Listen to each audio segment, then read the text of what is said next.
Just for today, everything's okay, everything's okay. Never comes again, another day like yesterday. Just for today, everything's okay, everything's okay. Good morning, everybody.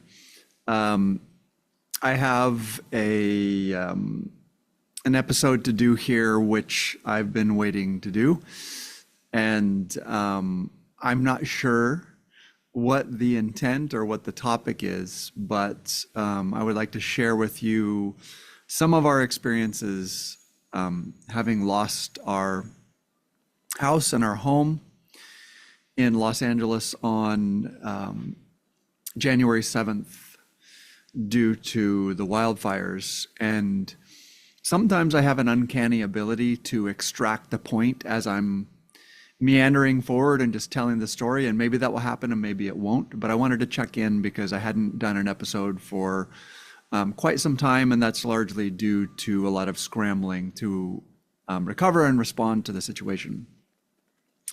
So just to give you guys some context on it, anyone who lives in the hills or in the canyons around Santa Monica, Malibu, whatever, many places in Southern California, we're aware of a couple of things. There are earthquakes, which we haven't had for quite a while and we'll probably do. And there are wildfires because California has on and off problems with drought, and we'll get some rain and a lot of underbrush will grow up, and then we'll have 3 or 4 years of dry, and then that underbrush gets very, very dry and becomes a serious fire hazard. And so this is an issue. What happened at the beginning of January was entirely a different animal.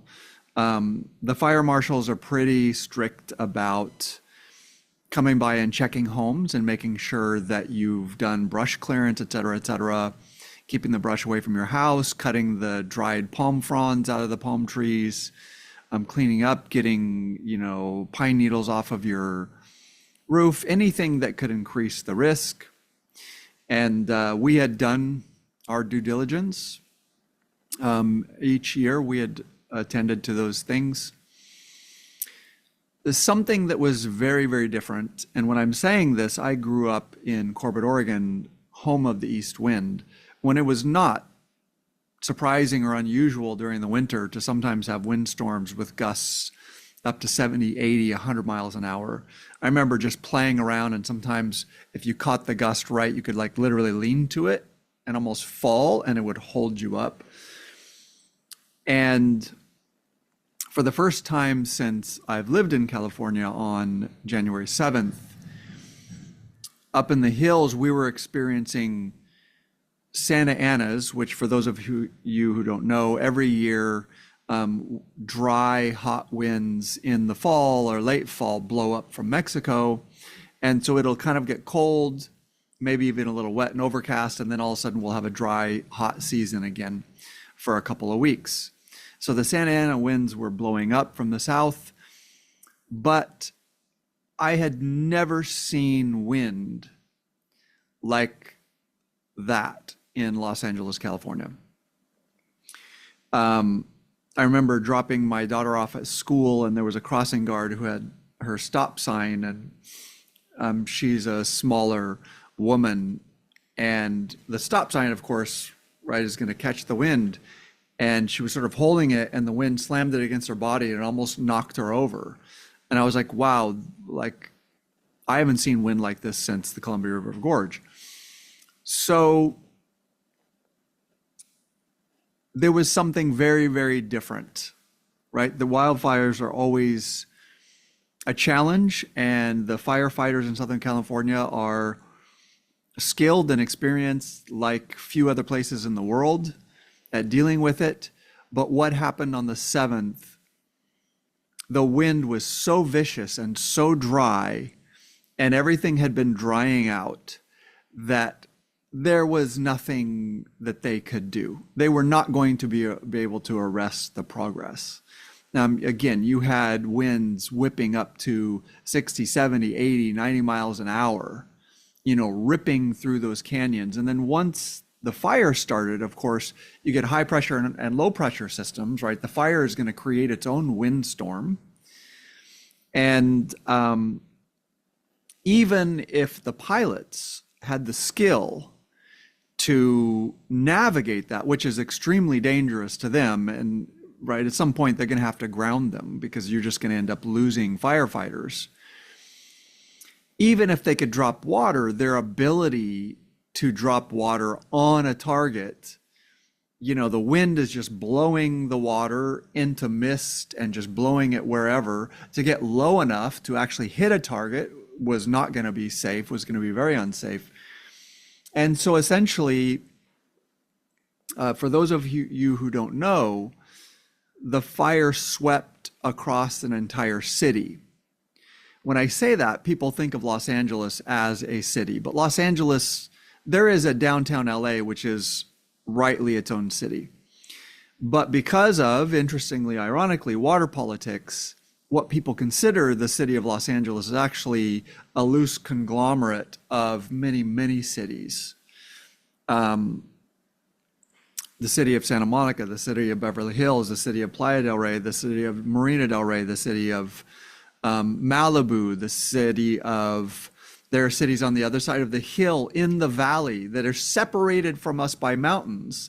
And there's no reason that they would be part of Los Angeles, but they are, and I'll explain to you very briefly why they are.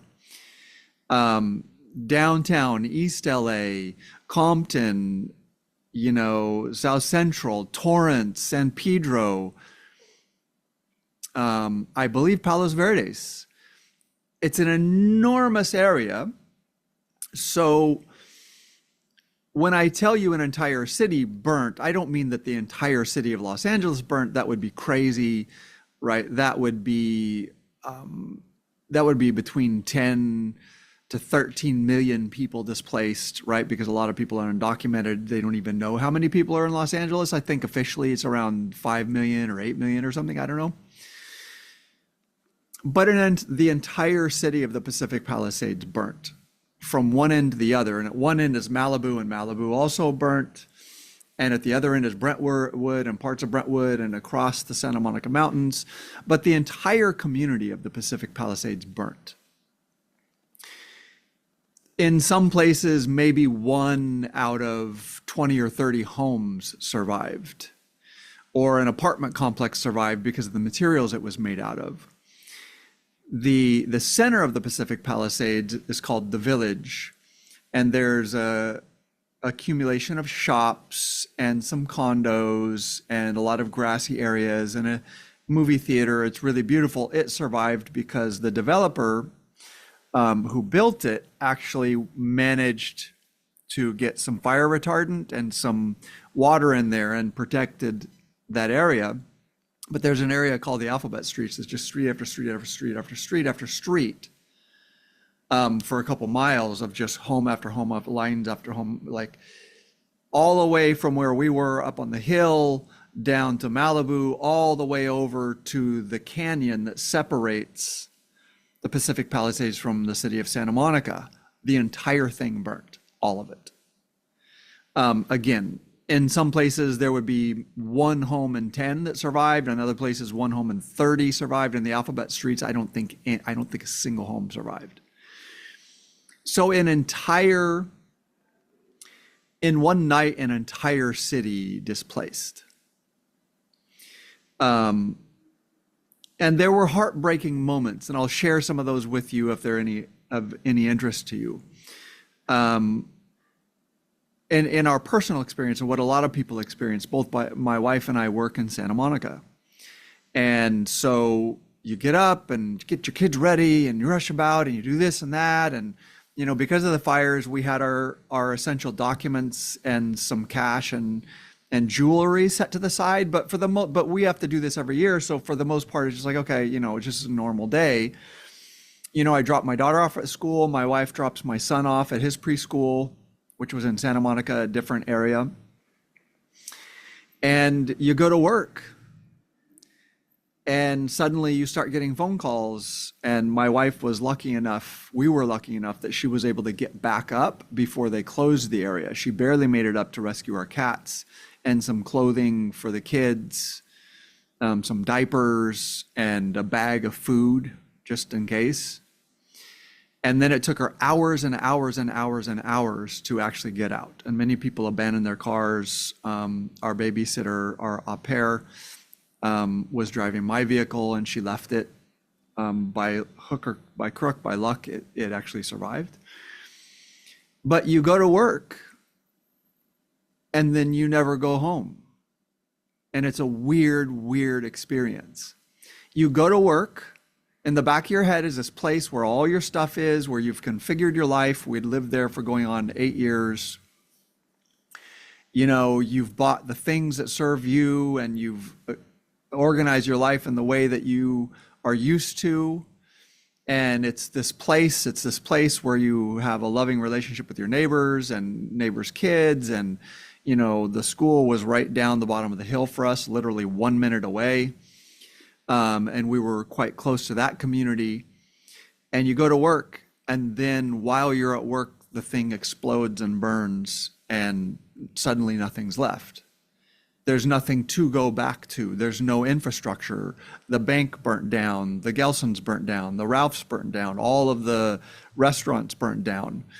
There was a heartbreaking moment when, you know, we had displaced and were staying in a friend's guest house, and you're watching the news, you know, just hoping and hoping for, you know, that the wind doesn't continue to blow the fire down into Santa Monica, because then people where we were staying were now starting to have to displace, because they didn't know, how far is this going to go? The wind was vicious. They were having difficulty. They were trying to keep it from jumping the canyon, but fires love canyons. They just get sucked right through there. It's like, you know, the wind, again, high pressure, low pressure system, the wind gets sucked through there, and it just sucks the fire and embers and everything right through the canyon. So canyons, it's easy for fire to jump a canyon or burn through a canyon. So we're sitting there watching the news, and the smoke is terrible, and we're hoping for a reverse. And you're watching the news, and it's like, wow, my daughter's elementary school survived enough that they can probably rebuild. And you think about that, you're like, oh man, like to get a chance for her to go back and be with her friends and have some normalcy, like maybe there's something salvageable.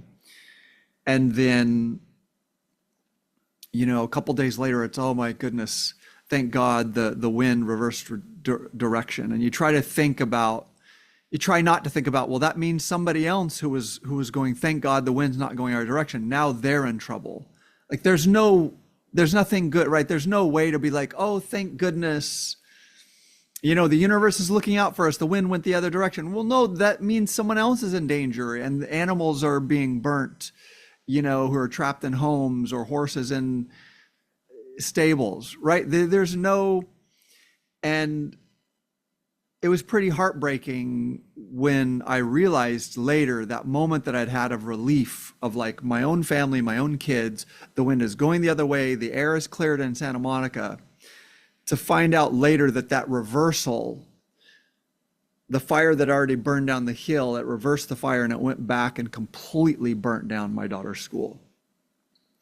So that reversal that you're hoping for, and you're like, oh my God, thank goodness, and the air is a little bit clearer, and my kids are sleeping better,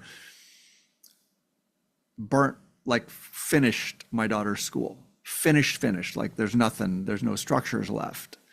It's done, it's ashes. So you have these weird moments, right? Around 11:30 or 12, at 12, I was having a conversation with my wife going, you know, get this, get that, you know, are safe, you know, giving her the combination. And then there's a way to, once you open the safe, to reach in and unhook it from the thing that anchors it into our closet, you know, getting that out. And I had a cold wallet with some cryptocurrency on it, and trying to help her find it, and she couldn't find it. And then I was like, forget it, just go get Sammy at school. And we didn't know, even though they gave us till 12:30 because they were concerned they did the right thing and they bust them out around 12. And I was talking to my wife at 12 and we spent that time instead of her getting to pick up our daughter, which we didn't want our daughter to have to get on a bus and go to some place she didn't know in the midst. We didn't want her to experience that, but she did, because I was on the phone with my wife telling her, get this, get that, and then you forget things, right? So I'll just share a couple of things that later you're like, well, what was I thinking? Like, how could I have forgotten that? Like, why? What was I thinking, right? One of those things was,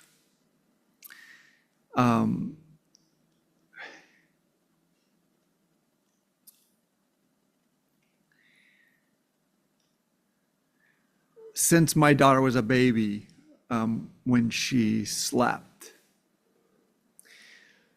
before she went to sleep, for bedtime routine, I would make up stories. Stories that could take 10 minutes, 15 minutes to tell, about a fairy named Rose who had, pink wings. And there were all these stories where Rose and Sammy would fly around and swim with dolphins and rescue a baby dolphin that was trapped, or they would rescue their friend, their dinosaur friend, or whatever. And it always ended with this tagline. After they had their adventure, they went back to Rose's house and they would have dinner of tea and cookies. It always ended with that. So I would tell my daughter all these stories, and they had all these scenarios. Rose lived inside a giant cave under a giant mountain, and there was an underground lake, and Rose lived in a hut at the back of the lake, and whatever. So it was just all this magical, fantastical thing that I told my daughter these stories. And there's an artist illustrator named Rebecca Kolb, who I was turned on to by Joanna Westerman, who's a really talented illustrator who I had met. She came to speak at our college, at my university, when I was taking some children's books illustration classes, and I loved her illustration. So she turned me on to her former student, and I requisitioned a watercolor painting of Sammy and Rose with wings, because Rose would sprinkle magical fairy dust on Sammy, with wings flying above this beautiful bay against a huge full moon, with dolphins leaping in the bay at the bottom. And Rebecca, this artist, did just this amazing, it was everything I imagined, could have dreamed. And she has this ability to make it slightly sort of like a cartoon, but also magical, but also you could see that it was Sammy, right? She took a picture of Sammy, so the face of Sammy is Sammy, and she just invented a face for Rose. And man, so it was this big painting that I had framed and covered with glass and blah, blah, blah, right? That was hanging in Sammy's room ever since she was a baby, since I made up those stories. In the panic of like, oh, get this, get that, like, oh, like, what are we getting? What are we like? Yeah, get some clothes. And my wife was like, do you want me to get your mountain bike? I was like, no, forget it. It takes up too much space. It's too complicated. You'd have to put the rack on your car. Like, you don't have time. Go get Sammy. Right? And then you don't think, wait, man, you are going to want that painting. You're going to want that painting, right? Grab one of the boxes with all of Sammy and Axel's art since they were little kids. Some pictures, every picture we ever had printed. And of course we have some things that it's like, well, there's digital records, we can go back and reprint. So it's not as devastating as it would have been 40 years ago, something like that. So you get into these situations, right? You're trying to respond to this crisis and do what's reasonable. And thank God my wife was able to get essential documents out and get our cats out. Those poor cats are my two cats in a single carrier for probably 4 hours because I don't know how long. I mean, so many people were panicking, and not panicking like in a bad way, but everyone was trying to leave because the police and firefighters were like, you have to leave now. And our nanny was driving my car and they were stuck. It took them something like a couple hours just to get from the top of the hill to the bottom of the hill. When I say that, I mean that this is literally something that takes 30 seconds. And a police officer told our nanny, hey, you don't have to, but you might want to get out and walk. So she parked my car, left it. She ended up finding my wife and they ended up driving out. And part of the reason it took so long is because they had gotten the kids on the school buses and bused them to Brentwood. So I go to work. I have this conversation with my wife. I realize, wow, this is really bad. This is really happening now. And because I usually ride my bike, I usually bike commute. I didn't have a car. I couldn't do anything about any of it. So I had to Uber to the school in Brentwood to pick up my daughter. From there, I walked. My son's preschool is close enough. It's like 5 or 6 blocks. I walked. I got my son, walked back to my office. Then we Ubered to Brentwood. By the time, so I got into work at 8. By the time I got to Brentwood, it was like 2:30 or 3 to pick up my daughter. Like, that's how long all of this stuff was taking. So you go through this frantic thing. And then my wife finally, I think probably took 4 to 6 hours for her to get off the hill and to make it out. And by then my kids had not eaten. And so I took them and we went to a local restaurant in Santa Monica, and my wife and our nanny met us there. And I fed my kids.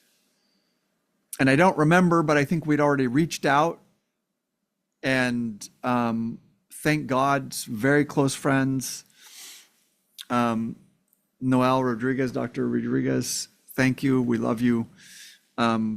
Provided us a guest house. And we were just like, boom. And then all of a sudden, out of nowhere, you have the suitcases my wife packed. I had the clothing on my back.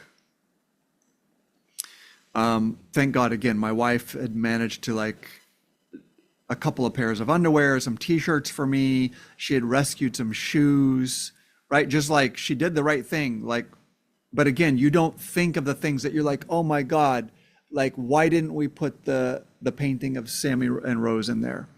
Or my wife had done, she's very artistically inclined, had done these beautiful sanded and shellacked and decorated with butterflies or dinosaurs or whatever, these beautiful planks of wood on which we had marked our children's heights. So those things that it's like, oh, we could have just thrown that in the car and had that little memento of our life, right? And of course you lose, I lost easily $20,000 worth of recording gear. Mic locker, a Neumann microphone, like probably 4 or 5 different types of microphones, a piece of outboard gear, a mastering EQ that cost $3,000 new, my recording computer, microphone stand, like, it's nuts. I'm not even recounting what my wife lost, all of it, my mountain bike, my Santa Cruz tall boy mountain bike, that is the pride and joy of my life. Aside from my kids, I've spent countless hours of pleasure, excitement, just bliss, mountain biking, right? All that stuff's gone. But the painting and the children's art, and thank God our nanny and my wife got out the children's essentials, like my son's blankie and ooh-ah. Ooh-ah is this stuffed monkey he's had. Ooh-ah, ooh-ah. And my wife got her attachment objects, as therapists like to call them. So without boring you, like, there's a whole city full of people with the same stories, right? They'll have their objects of sentiment and blah, blah, blah, all gone. And so you go into work and then you sprint and race and respond. And then at 6 that evening, it's this weird thing, like intellectually, but your body doesn't, your body's like, well, let's go home. I'm tired and stressed out. This is exhausting. Let's go home. Right? And your kids are saying, when do we get to go home? My 3-year-old's, Dada, I want to go home. And I promise you, nothing tears you up like that. Nothing. My daughter's also hurting, but she's older, she's more intellectual, and her way of dealing with difficult emotions is always like, no. If I say something like, hey, honey, are you feeling a little stressed? Are you sad? No, I'm not sad. I'm not sad. I'm not stressed. And maybe she's telling the truth, I don't know, but that's her personality. She's just like, no, I'm not feeling anything. I'm fine. That's what really tears you up. It's those things that really tear you up. I don't want to go on and on about it. There are really important things to say. And so I'm going to end by saying those things. I'm not going to share today because I'm still tired and stressed and sad and whatever, and we haven't even begun to really figure out what's going to happen in the next couple of years. But I'll tell you that starting in about 2000, when I look back at my life, there have been multiple signs that maybe there is some loving, intelligent presence much greater than me, guiding me and giving me often very painful, difficult experiences, but painful and difficult experiences that are guiding me to a much more profound, much better state of being in this life. And again, I'm not ready to go into that story. I can only tell you that I had a lot of experiences in childhood that fairly early in childhood, I had consciously decided I'm done with the human race. I'm done. I can't stand people. I hate them. I don't want anything to do with them. They're insane. They're just insane. People are insane. All of them. And I started to have experiences around 2000, probably around my early 30s or whatever, that started cracking me open. And again, I'm not ready to tell you that. But I will tell you this. And I don't say this is only for me and this is only about me, because I know there are people who have died and there are people who have suffered far more horrific losses than I have. My experience of this, I think, is for me. I think it happened for me. It didn't happen to me. That doesn't mean I'm okay. I'm not. I'm depressed. I'm tired. I'm overwhelmed. I'm sick of coping. My kids are losing it. Like they're constantly fighting because of the energy and because they don't feel settled and because there's been so much upheaval and new schools and mom and dad are tired and stressed. So we're not as emotionally like on the human level, it just fucking sucks, right? It sucks. We all just want to go home and just be like, oh, everything's settled. And what it's going to take for us to be settled again and to adapt to a new, that's not going to happen for months and months and months, maybe years, right? Okay, I'm having that experience. I'm a human being. But what I'm telling you is I've had so many experiences that so clearly begin to break me open and to make me vulnerable to the need and the desire, not just the need, but the desire to be connected to a community.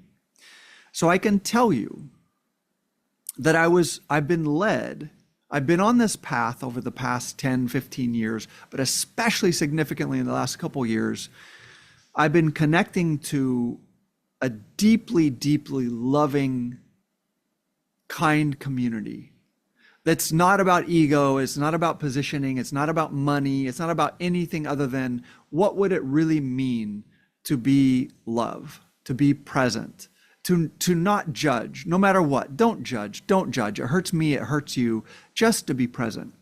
And I can tell you that when this happened, look, living in a nice house in the Palisades where we had a view of the ocean, and there are trees in the backyard and everything's beautiful around us. And we're like 5 minutes from the beach and my daughter's school. Like, we were living in heaven. I would get up and make my coffee. I would get up at 5 and stretch and meditate. I would make my coffee. I'd make myself a cappuccino, and I would go out and sit on the lawn furniture and just look out as the sun came up. And I would sip and just be like, what did I do to deserve it? Like, this is nuts. And I also felt proud because I'd earned it through building a thriving practice, and my wife had built a thriving real estate business. We had earned it. It's not like someone just went, oh, ding, lucky you. But also, anyone who lives in that environment is lucky for any reason. You're lucky if you have the wherewithal. You're lucky if you have the opportunity, right? I'm lucky that I'm really good at grad school and did really well, and it set me up. Like, I'm lucky that I had amazing supervisor. I had one supervisor who was amazing, who deeply set into me the humanity of being a therapist and kept me from being sucked into all the clinical, diagnostic, overly scientific, overly pathologizing noise that's out there. It's out there in psychology. It's out there, pathologizing people and helping keep them sick by convincing them that they are sick and medicating them. You know, sometimes medication is necessary, but there's just a whole industry built around you being sick and medicated. I won't go into that now.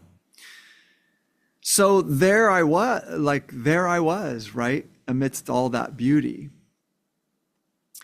But also the ego of like, I built this, I achieved this, and this is my place, right? I'm king of my castle. This is my place on the hill, and I'm happy to invite people, but still pretty antisocial.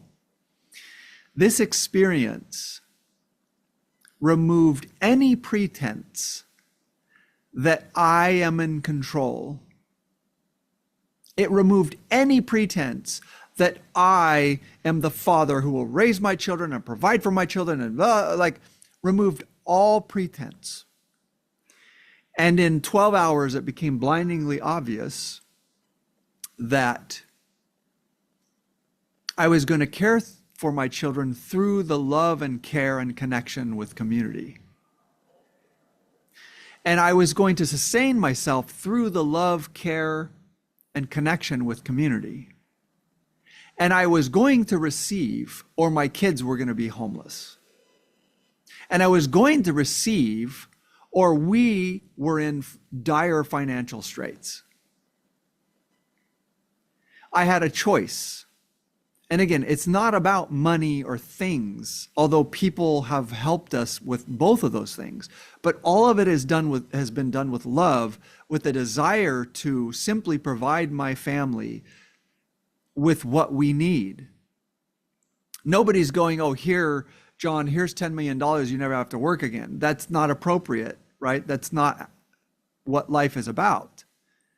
People who had far less than I did gave what they could, or made food and it was about a community stepping up and going, we want your kids to be happy and we want them to feel safe. And if we can support you, and if you can feel safe and comfortable and be a good parent, right? It was not a lesson, because that sounds punitive. It was an opportunity for me to risk the vulnerability of saying yes. And going, this is not going to get done because I have a pretty, right, psychologically, mentally, I'm pretty normal. I can get broken down, but physically, I'm pretty unusual. I can drive myself and exercise. I gotta tell you, like when I was in my 20s, I used to do crazy things. I lived in Atwater, which is by Glendale, and I worked at a veterinarian clinic around Overland and Pico. And for those of you who don't know the area, that's probably a 2-hour bus ride, 2.5-hour bus ride. It's an hour drive. And I would walk and bike it with my friend's grandmother's bike, which was a 3-speed that was broken, so it was only had 1 speed. And I would spend like 4.5 hours getting to work. And I did stuff like that day after day. I would skateboard over the hill when I worked at a hospital on Vermont and Washington. I would skateboard from Atwater over the hill separating, right, the Glendale side from the LA side, and then catch a bus on the other side. Sometimes I would catch a bus going to the one on Pico, and then I would get off the bus and I would run for 2 hours. I would run just for the exercise of it. I would put on shorts, I'd put my clothes in a bag, I would put the bag on my back and cinch it up really tight, and I would run for 2 hours and get to work and go into the bathroom and like wash off, right, and change into my scrubs and do my job. Sometimes 12 hours, and then do that again and again. Physically, my body, not anymore, but it was crazy how hard I could drive my body. I'm 57, I can't keep doing that. But also, this is a situation that can't be solved. I felt that fight or flight energy of like, I have to do something. Do I bike somewhere? Like, it's like, that's not what this is. You're a therapist. You're 57, you have 2 kids. You can't just task your body and solve this problem. So through this experience, I was thrown into the arms of my community. And I can tell you, even a year and a half ago, I wouldn't even had the presence of mind to call them my community. I sometimes spoke to them about my difficulty with social groups, and I would talk as if I was not part of the group, and they'd be like, John, you're part of the group. You are in the group. There's nothing to be done. And my brain couldn't add it up. What are you talking about? I have been separate from the human race my entire life. Well, not anymore. And it's scary. It's really scary.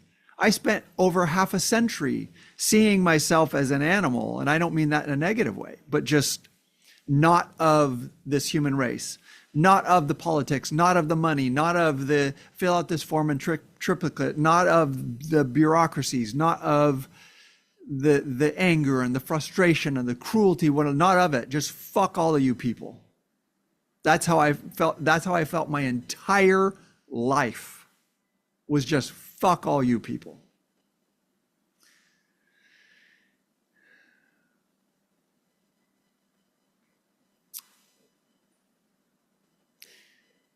This experience happened for me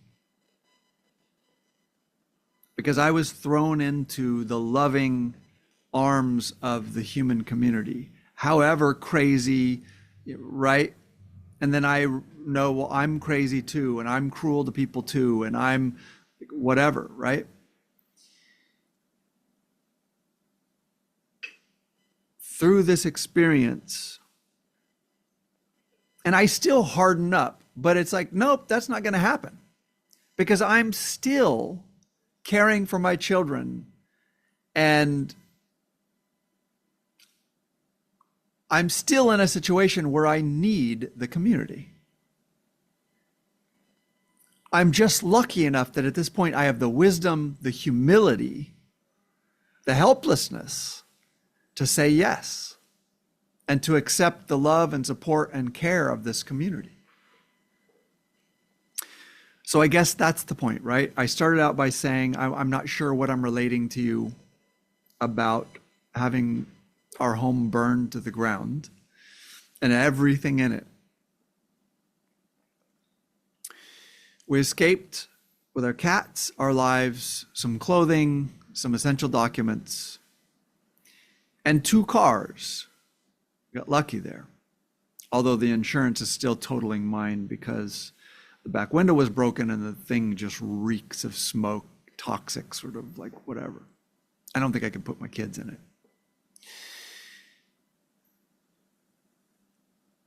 All this is why I suspect that there's some kind presence, some intelligence, some awareness, some consciousness that is guiding things for me. Because these experiences I've had over the last 10 years, some of them have felt impossibly painful. But when I look at them, I can see that they were only exactly as painful as they needed to be to break open the shell in which I was trapped. I'm not speaking for anybody else. I know people go through things that are incredibly unjust, that are horrible. I don't know what that is or why that is. I don't know. I can only tell you that for me, when I look at the last 10 or 15 years, but especially this fire specifically, it is only as terrifying and uncomfortable and sad and whatever as it needs to be, not one iota more, in order to break me open and show me that my peace and my true nature, my true bliss and joy exists in the humility of understanding that I am needed by people and I need people and that I'm part of a community and that the entire community of all living beings is just one thing of which we're all a part. And when we separate ourselves from it, all we do is suffer misery. So I guess I did find a point. That's what I wanted to communicate with you guys. I'm not as verbally astute or fluid or creative today. I'm exhausted. But I wanted to share that with you. A little bit of our experience of how weird it is to go to work and then suddenly be like, well, you're never going home again. That's done. And in fact, you don't know what home is going to be for the next 6 months, year, whatever. You don't know. There's a bunch of things that need to be done. But that's okay, because on a much deeper level, beyond just being a human and going, this really sucks. I feel depressed and sad and exhausted and worn down, and there are too many decisions in front of me to be made, and I'm tired.